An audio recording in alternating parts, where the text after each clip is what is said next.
would appear that there were no precautionary measures taken. Why not? First of all, I resent your tone. I resent the sarcasm.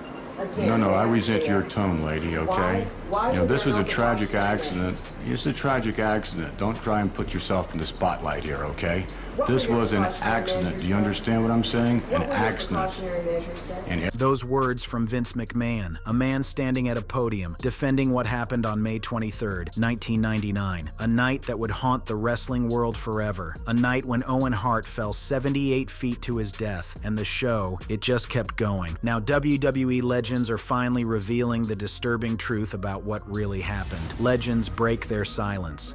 Over the years since May 23, 1999, WWE legends have come forward with their own accounts of what happened that night. And let me tell you, these stories, they paint a picture of profound grief, of deep regret, of serious criticism about WWE's practices and their approach to safety. These aren't just casual observations or passing comments. These are raw, emotional, heartbreaking testimonies from people who were there, who saw it happen, who lived through that nightmare. And what they reveal is absolutely chilling. In a May 2025 compilation video titled Owen Hart's Fall, legends share heartbreaking stories. Veterans like Jeff Jarrett and Harley Race recounted waiting at the hospital, praying desperately for a miracle that they knew deep down in their hearts was never going to come. Jeff Jarrett called it the darkest night in WWE history. And when you hear him say those words, when you see the pain in his eyes even decades later, you understand that he's not being dramatic. He's not exaggerating for effect. He's simply telling the truth about one of the worst experiences of his entire life. Steve Blackman, in a July 2025 interview with Chris Van Vliet, shared how the tragedy completely reshaped his views on safety in the wrestling business. He said, "I was there. It changed everything. Owen was the nicest guy. Simple words, but they carry so much weight because Steve Blackman, he's known as the lethal weapon. He's known as this tough, hard-hitting performer. And to hear him talk about how Owen's death changed him, how it made him think differently about the risks they all took every single night, it's powerful stuff. It's the kind of thing that makes you realize just how deep this trauma runs." Referee Teddy Long, who officiated the match that took place immediately after Owen's fall, he described the eerie silence backstage. He talked about his reluctance, his absolute dread at having to step into that ring. He said, "I didn't want to ref that match, but the show went on." Can you imagine being put in that position? Being told that despite what just happened, despite the fact that someone just died, you still have to go out there and do your job. The mental and emotional strain of that, it's almost impossible to comprehend. But that's exactly what these performers were expected to do. Let me tell you about Jimmy Corderas, the referee who was actually in the ring when Owen fell. This man, he has to live with what he saw every single day. He was gripping the top rope near the corner where Owen descended. He felt something brush his head and shoulder, heard screaming, and instinctively ducked as the rope snapped back. When he turned around, he saw Owen lying there face up in his costume, eyes wide open, completely unresponsive, with a severe gash on his forearm that was exposing tissue. Corderas yelled, "We need help!" to the timekeeper, but the guy just froze. He was in complete shock. Nobody knew what to do. Nobody had prepared for something like this. EMTs rushed in, and Corderas followed the stretcher all the way to the ambulance, where he saw Owen in distress. He was so shaken up that someone gave him a cigarette to calm down. And the next day, when Jerry Lawler told him that he'd witnessed the final 20 feet of the fall and thought Owen was going to land on him, Corderas was overwhelmed with guilt. He said, "A family lost a son, a husband, a father, and I could have been part of that tragedy." In a 2022 interview, Corderas described the surreal silence of the crowd. He talked about his mixed feelings about the show continuing, likening it to a NASCAR race that goes on after a crash. He said, "It's easy to say afterward, the show should have stopped. I was on the fence. I'm glad I'm not the one who had to make that call." He officiated the next match reluctantly, haunted by what he called the jumbled mess in his head. Then there's Charles Wright, better known as the Godfather, who was actually scheduled to defend the Intercontinental Championship against Owen that night. He spent the day joking with Owen backstage, just having a good time like they always did. They were friends, they were colleagues, they were brothers in this business. He was encouraging the female performers behind the curtain just before Owen's entrance. And then, as Owen was rappelling down, Wright was in the middle of saying, "Don't worry if you mess up, if you fall, I'll do this," when someone burst in and said Owen fell. Think about that for a second. He was joking about Owen falling, and then it actually happened. When Wright looked at the monitors and saw Owen's body, everything just blurred into trauma. He doesn't remember canceling the match. He doesn't remember much of anything after that moment. All he recalls is calling his wife immediately, and later she had to tell him details that he had completely blacked out. In a 2024 interview with Chris Van Vliet, Wright reflected on this emotional void, saying, "I just remembered what Owen looked like when he came through the curtain. I've never seen the footage. It was a blur after that." The human brain, it does strange things when confronted with trauma like that. It protects itself by shutting down, by refusing to process what's happening. JBL, John Bradshaw Layfield, he shared a cramped Kansas City dressing room with Owen and Ron Simmons that afternoon. After the fall, he was given the horrible task of informing The Undertaker, who was preparing for his match with Steve Austin, that Owen was gone. He said, "Taker looked at me, and there was just shock. Backstage was complete pandemonium. Wrestlers were given the choice to perform or sit out, with no pressure amid the overwhelming grief." JBL vividly recalled seeing Vince McMahon's raw vulnerability that night. He said, "I saw Vince with tears in his eyes. He couldn't even talk. He loved Owen and was absolutely heartbroken.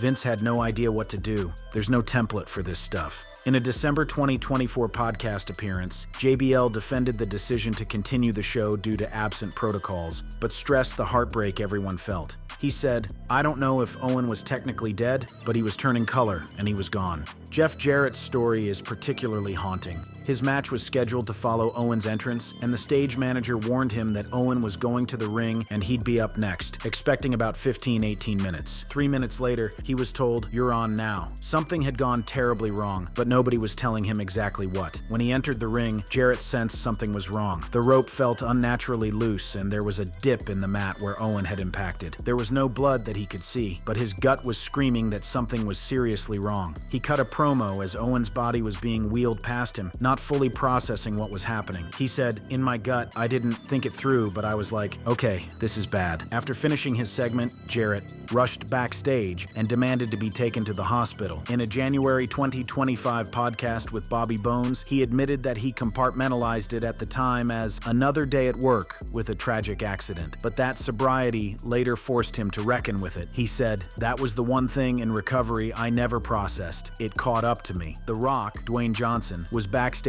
discussing his match with Triple H when Sergeant Slaughter announced Owen was hurt. At first, he thought it was one of Owen's pranks. Owen was famous for being a jokester, but when he got to gorilla position and saw people crying, he knew it was real. He looked out and saw EMTs giving CPR to Owen in front of a silent arena. He wanted to go out there and help, but Vince advised him not to because it would confuse the storylines. Even in that moment of crisis, the show, the storylines, the entertainment, it all had to continue. The Rock prayed, helped load the stretcher, and even rode in the ambulance in the passenger seat, watching as medical personnel made futile efforts to save Owen's life. Just 2 minutes before his match was set to begin, he learned that Owen had died. He felt completely numb but tried to channel Owen's spirit, imagining him saying, "DJ, you have to go out there." Owen would have wanted that. These accounts, every single one of them, they reveal something crucial. They show us that there was genuine, deep love for Owen Hart among his colleagues. They show us profound regret over risks that were preventable. They show us men and women who were forced to continue performing while their friend was dying. But what exactly happened that night? What went so catastrophically wrong that a routine entrance turned into a fatal tragedy? The night everything changed. To understand the full weight of what these legends experienced, we need to go back to that night. Back to May 23, 1999, at Kemper Arena in Kansas City, Missouri. The arena was packed with over 16,000 people, all there for WWE's Over the Edge pay-per-view event. The energy in that building was electric. People were excited, they were pumped up, they were ready to see their favorite superstars do what they do best. Nobody in that arena, and I mean absolutely nobody, could have possibly imagined what was about to unfold right before their very eyes. Owen Hart, one of the most beloved wrestlers in the entire industry, a member of the legendary Hart wrestling family, was getting ready for what should have been a simple, straightforward entrance. He was 34 years old, known for his athleticism, his humor, and his technical prowess in the ring. He was playing this character called the Blue Blazer, basically a superhero parody gimmick. The plan was simple, at least on paper. Owen would be suspended high up in the rafters of the arena, attached to a harness, and then he'd descend down into the ring in this dramatic, superhero-like fashion. It was supposed to be entertaining. It was supposed to get a reaction from the crowd. It was supposed to be just another night at the office for a professional wrestler who had done countless stunts and performances throughout his incredible career. But here's where things get really, really dark. Here's where the story takes a turn that nobody could have predicted. And here's where we start to understand why these legends are still haunted by what happened. The rigging setup they used for Owen's entrance, it wasn't just inadequate, it was downright dangerous. We're talking about a lightweight carabiner clip that was designed for theater props, something that only needed 6 pounds of pressure to release. 6 pounds. Let that sink in for a moment. Owen Hart was a 230-pound man, and they had him suspended 78 feet in the air with equipment that was completely, utterly, and catastrophically insufficient for the job. And it gets worse. So much worse. WWE had actually hired a cheaper, less experienced rigging team from Salt Lake City. They basically bypassed a more seasoned crew that had safely handled similar stunts for WCW's Sting, and even for high-profile events like Elton John concerts. They chose to cut costs. They chose to save money. They chose the cheaper option when a man's life was literally hanging in the balance. This is the disturbing truth that the legends are talking about. Not murder, not conspiracy, but negligence. Pure, preventable negligence. And everything that should have taken place in terms of rigging, to our knowledge at this moment, did take place. It was rehearsed in the afternoon, and everything was fine. And that's all I know. Vince McMahon would later claim at a press conference that the stunt had been rehearsed in the afternoon and everything was fine. But clearly, something was not fine. Something was catastrophically wrong with either the equipment, the setup, or the execution. What happened next is something that people who were there that night will never, ever forget. As Owen began his descent from the rafters, something went horribly, catastrophically wrong. The clip unexpectedly unlatched and Owen came hurtling downward. Eyewitnesses, including referee Jimmy Corderas, who we heard from earlier, recalled Owen yelling, "Look out!" as he fell, trying desperately to warn the people below him, trying to avoid landing directly on anyone. Even in his final moments, even as he was falling to his death, Owen Hart was thinking about other people. That selfless act, that instinct to protect others, may have actually worsened his injuries by altering his trajectory. The 34-year-old superstar hit the top rope of the ring, and the impact, I can barely even describe it. The fall severed his aorta. For those who don't know, that's the main artery that carries blood from your heart to the rest of your body. When that gets torn, when that gets severed, you don't have much time. You're basically bleeding out internally. Medical personnel, including EMTs who later testified in lawsuits, described a chaotic scene. Owen arrived conscious but in agony, gasping for air before succumbing en route to the hospital. He was rushed to Truman Medical Center, but it was too late. He was pronounced dead just 33 minutes later. 33 minutes. That's all it took for one of wrestling's brightest stars to be gone forever. Now here's something that's absolutely crucial to understand about this whole situation. The moment of Owen's fall, it was captured on WWE cameras. The footage exists. It's sitting somewhere in WWE's archives. But here's the thing. It was not broadcast live. At the exact moment when Owen fell, a pre-recorded promo was airing instead. So most people watching at home on pay-per-view, they had no idea what had just happened. They were spared the absolute horror of witnessing a man fall to his death in real time. But the people in that arena, they saw everything. They heard everything. They experienced every single terrifying second of it. And then came the decision that would spark controversy and outrage for decades to come. The decision that these legends we've been hearing from still grapple with. Vince McMahon, the chairman of WWE, made the call to continue the event. After just a brief delay, the matches continued, performed on a blood-stained mat that was littered with debris from Owen's impact. Wrestlers were expected to go out there, to perform, to entertain, while one of their friends, one of their colleagues, one of their brothers in the wrestling business was fighting for his life and ultimately losing that fight. McMahon later defended this decision in the 2024 Netflix documentary called Mr. McMahon. His reasoning? He said that the live crowd hadn't clearly seen the fall and that the attendees came to see a show, not someone die. He even went so far as to claim that if it were his son Shane, or even himself who had died, he'd want the production to proceed. He framed it as a business imperative, saying things like, "Let's move on, let's keep the show going." This is a stunt that's performed on a routine basis in any number of venues.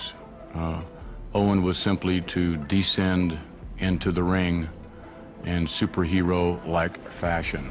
Why was he not on a belay line or some other backup line, which is normally used for anybody that's using a rigging? That there would be a safeguard that someone would control. I'm not an expert on rigging, I guess you are. But here's what makes this even more heartbreaking, even more difficult to process. Kansas City authorities, they didn't intervene. They allowed the event to conclude despite the fact that an accident, a fatal accident, had just occurred in a public venue. Attendees described a surreal atmosphere, with many initially mistaking the fall for part of the show. One attendee recalled on Reddit, after they put Owen on a stretcher and cart him out, it all kinda just mushes together. The energy in the building completely changed. It was dead silent for a bit. The show, quite literally, went on. Commentator Jim Ross, who we heard was a close personal friend of Owen Hart, was thrust into an absolutely impossible situation. With just 10 seconds notice via his headset, Jim Ross had to break the news live on air, about an hour after the fall happened. Can you even imagine having to tell millions of people watching around the world that your friend just died, and you only have 10 seconds to mentally prepare yourself for that moment? JR's words that night, they've become etched in wrestling history. Something went terribly wrong here. This is not a part of the entertainment. This is as real can be. In interviews that came later, Jim Ross described Owen as seeming unusually subdued backstage that night. He said Owen was lacking his typical joviality, that he was expressing quiet unease about the stunt. But here's the thing, Owen never refused to do it. Why? Because he was a company man. He did what he was told to do. He trusted the people who were supposed to keep him safe. And that trust, it cost him everything. JR later reflected in a 2023 segment, saying things like, "Owen Hart's death will always haunt me." He emphasized the emotional toll, the absolute weight of having to announce a friend's passing to millions of people who were watching and listening.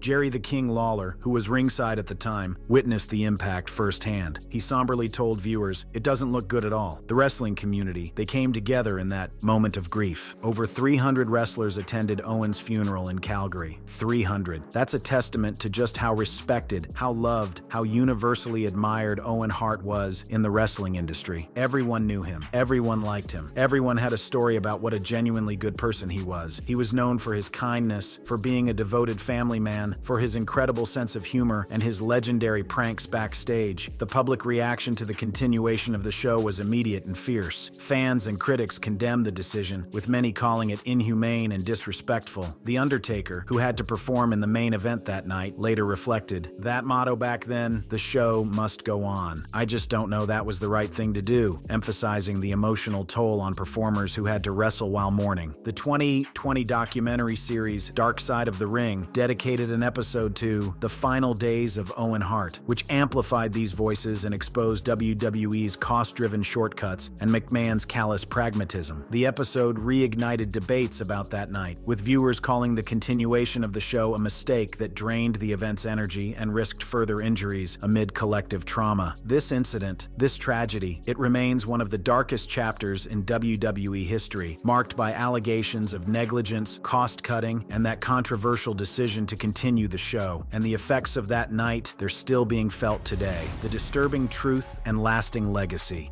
Now we need to talk about Bret Hart, Owen's older brother, because Bret's reflections on Owen's death, they're not just about loss. They're about anger, about conspiracy theories, about family rifts, and about trying to find a way to honor his little brother's memory in a world that seems determined to erase it. When Bret first heard about Owen's death, he was in Japan working for WCW. His mother called him and said, "Owen fell, he's gone." In a 2000 interview with Michael Landsberg on Off the Record, Bret broke down completely. He said, "I just lost it. I screamed. I punched the wall. I thought, this can't be real. Owen was the best athlete in our family. How could this happen?" He flew home immediately and collapsed at Owen's funeral in Calgary, where those 300-plus wrestlers had gathered to pay their respects. But here's where things get really dark and twisted. Bret, devastated and fueled by his own bitter experience with the 1997 Montreal Screwjob, where Vince McMahon had screwed him over in one of the most infamous moments in wrestling history, initially believed that WWE had murdered Owen as revenge. In the 2020 documentary series Dark Side of the Ring and the 2024 Netflix documentary Mr. McMahon, Bret recalled those dark thoughts. He said, "For a long time, I thought Vince had him killed to get back at me. I kept thinking, maybe they cut the cable. It was paranoia, but it was real to me." Think about that. A man who just lost his brother, his mind going to the darkest possible place, wondering if the company they'd given their lives to had actually orchestrated a murder. A Kansas City City police investigation eventually found no criminal intent. They determined that the harness used a theater-grade quick-release mechanism that simply failed under Owen's weight. Bret later admitted, "Once the facts came out, I knew it wasn't murder, but it was still preventable negligence." And that's really what this whole thing comes down to. It wasn't murder. It wasn't some elaborate conspiracy. It was negligence. It was cutting corners. It was choosing to save money instead of ensuring the safety of the people who put their bodies on the line every single night. Owen's widow, Martha Hart, filed an $18 million wrongful death lawsuit against WWE, and the case exposed some really disturbing facts. We're talking about the use of untested, cheap rigging equipment. We're talking about no safety rehearsals being conducted. And here's something that's absolutely mind-blowing. WWE actually tried to sue Martha for breaching Owen's contract in an attempt to shift jurisdiction and cap the damages they'd have to pay. Can you believe that? The company whose negligence led to a man's death trying to sue his widow? The case eventually settled for $18 million,